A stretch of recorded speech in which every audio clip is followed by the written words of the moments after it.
श्री शिवाय नमस्तुभ्यं। श्री शिवाय नमस्तुभ्यं। श्री शिवाय नमस्तुभ्यं। राधे राधे मेरे प्यारे भाइयों बहनों माताओं व बंधुओं, संस्कार की बातें चैनल में आपका स्वागत है। बंधुओं, आज मैं आपको सुना रही हूँ फागुन मास में सुने जाने वाले शिव महापुराण की कथा। बंधुओं, जो हम मनुष्य भी फागुन मास में भगवान शिव की पूजा आराधना करते हैं, शिव स्तोत्र सुनते हैं, शिव महापुराण की कथा को सुनते हैं, श्री शिवाय नमस्तुभ्यम मंत्र का जाप करते हैं, भगवान शिव प्रसन्न होकर उनकी हर मनोकामना पूरी करते हैं। बंधुओं, पूर्ण विश्वास को मन में धार कर ही शिव महापुराण की कथा को सुने, ताकि भगवान शिव शीघ्र प्रसन्न हो और आपकी मनोकामना पूरी करें। बंधुओं, यदि आपने YouTube चैनल संस्कार की बातें अब तक सब्सक्राइब नहीं किया तो जरूर करें और बेल आइकन दबाना ना भूलें, ताकि आपको हमारी आने वाली सभी वीडियोस की जानकारी सबसे पहले हो सके। बोलो शिव शंकर भोलेनाथ की जय हो।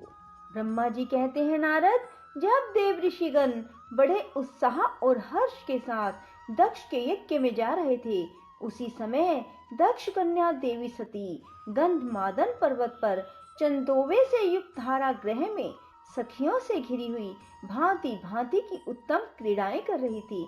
प्रसन्नता पूर्वक क्रीड़ा में लगी हुई देवी सती ने उस समय रोहिणी के साथ दक्ष यज्ञ में जाते हुए चंद्रमा को देखा। देखकर वे अपनी हितकारिणी प्राण प्यारी श्रेष्ठ सखी विद्या से बोली, मेरी सखियों में श्रेष्ठ प्राण प्रिय विजय, जल्दी जाकर पूछ तो आ, ये चंद्रदेव रोहिणी के साथ कहाँ जा रहे हैं। सती के इस प्रकार आज्ञा देने पर विजया तुरंत उनके पास गई और उसने यथोचित शिष्टाचार के साथ पूछा, चंद्रदेव आप कहाँ जा रहे हैं। विद्या का यह प्रश्न सुनकर चंद्रदेव ने अपनी यात्रा का उद्देश्य आदर पूर्वक बताया। दक्ष के यहाँ होने वाले यज्ञ उत्सव आदि का सारा वृतांत कहा। वह सब सुनकर विद्या बड़ी उतावली के साथ देवी के पास आई और चंद्रमा ने जो कुछ कहा था वह सब उसने कह सुनाया। उसे सुनकर कालिका सती देवी को बड़ा विस्मय हुआ। अपने यहाँ सूचना ना मिलने का क्या कारण है, यह बहुत सोचने विचारने पर भी उसकी समझ में नहीं आया। तब उन्होंने पार्षदों से घिरे अपने स्वामी भगवान शिव के पास आकर भगवान शंकर से पूछा। सती बोली, प्रभो, मैंने सुना है कि मेरे पिताजी के यहाँ कोई बहुत बड़ा यज्ञ हो रहा है, उसमें बहुत बड़ा उत्सव होगा, उसमें सब देव ऋषि एकत्र हो रहे हैं। देव देवेश्वर पिताजी के उस महान यज्ञ में चलने की रुचि आपको क्यों नहीं हो रही। इस विषय में जो बात हो वह सब बताइए। महादेव, सुहृदों का यह धर्म है कि वे सुहृदों के साथ मिले जुले। यह मिलन उनके महान प्रेम को बढ़ाने वाला होता है। अतः प्रभु मेरे स्वामी, आप मेरी प्रार्थना मानकर सर्वथा प्रयत्न करके मेरे साथ पिताजी की यज्ञशाला में आज ही चलिए। सती की यह बात सुनकर भगवान महेश्वर देव, जिनका हृदय दक्ष के वाग्वानों से घायल हो चुका था, मधुर वाणी में बोले, देवी, तुम्हारे पिता दक्ष मेरे विशेष द्रोही हो गए हैं। जो प्रमुख देवता और ऋषि अभिमानी, मूढ़ और ज्ञान शून्य हैं, वे ही सब तुम्हारे पिता के यज्ञ में गए हैं। जो लोग बिना बुलाए दूसरे के घर जाते हैं वे वहां अनादर पाते हैं, जो मृत्यु से भी बढ़कर कष्टदायक है।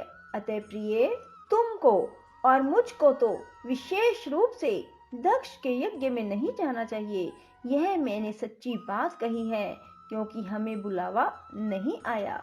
महात्मा महेश्वर के ऐसा कहने पर सती रोष पूर्वक बोली, शंभो, आप सबके ईश्वर हैं। जिनके जाने से यज्ञ सफल होता है, उन्हीं आपको मेरे दुष्ट पिता ने इस समय आमंत्रित नहीं किया है। प्रभो, उस दुरात्मा का अभिप्राय क्या है, वह सब मैं जानना चाहती हूँ। साथ ही वहां आए हुए संपूर्ण दुरात्मा देव ऋषियों के मनोभाव का भी मैं पता लगाना चाहती हूँ। अतः प्रभो मैं आज ही पिता के यज्ञ में जाती हूँ। नाथ महेश्वर, आप मुझे वहां जाने की आज्ञा दें। देवी सती के ऐसा कहने पर सर्वज्ञ सर्वदृष्टा सृष्टिकर्ता कल्याण स्वरूप साक्षात भगवान रुद्र उनसे इस प्रकार बोले।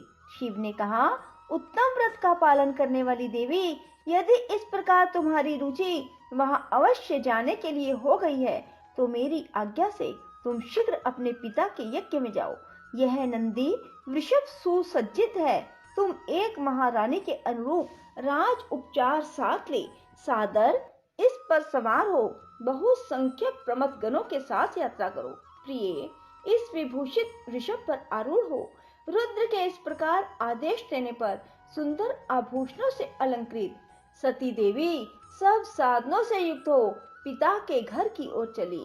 परमात्मा शिव ने उन्हें सुंदर वस्त्र, आभूषण, परम उज्जवल छत्र, चामर आदि महाराजोचित उपचार दिए। भगवान शिव की आज्ञा से 60,000 रुद्रगण बड़ी प्रसन्नता और महान उत्साह के साथ कौतूहल पूर्वक सती के साथ गए। उस समय वहां यज्ञ के लिए यात्रा करते समय सब और महान उत्सव होने लगा। महादेव जी के गणों ने शिव प्रिया सती के लिए बड़ा भारी उत्सव रचाया। वे सभी गण कौतूहल पूर्ण कार्य करने तथा सती और शिव के यश को गाने लगे। शिव के प्रिय महान वीर प्रमथगण प्रसन्नता पूर्वक उछलते कूदते चल रहे थे। जगदम्बा के यात्रा काल में सब प्रकार से बड़ी भारी शोभा हो रही थी। उस समय जो सुखद जय जयकार आदि का शब्द गूंज उठा, आदि का शब्द प्रकट हुआ, उससे तीनों लोग गूंज उठे। ब्रह्मा जी कहते हैं, नारद, दक्ष कन्या सती उस स्थान पर गई जहाँ वह महान प्रकाश से युक्त यज्ञ हो रहा था।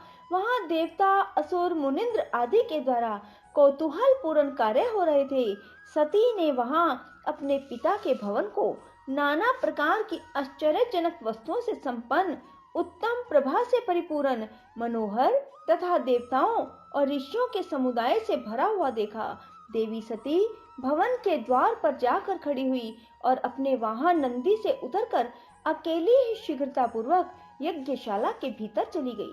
सती को आया देख उनकी यशस्विनी माता असिकनी और बहनों ने उनका यथोचित आदर सत्कार किया, परंतु दक्ष ने उन्हें देखकर भी कुछ आदर न किया। तभी उन्हीं के भय से शिव की माया से मोहित हुए दूसरे लोग भी उनके प्रति आदर का भाव ना दिखा सके। मुने, सब लोगों के द्वारा तिरस्कार प्राप्त होने से सती देवी को बड़ा विस्मय हुआ, तो भी उन्होंने अपने माता पिता के चरणों में मस्तक झुकाया। उस यज्ञ में सती ने विष्णु आदि देवताओं के भाग देखे, परंतु शंभु का भाग उन्हें कहीं नहीं दिखाई दिया। तब सती ने दुस्सह क्रोध प्रकट किया।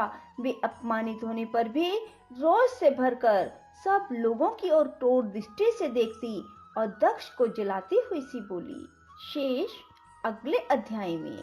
राधे राधे, जय श्री कृष्णा।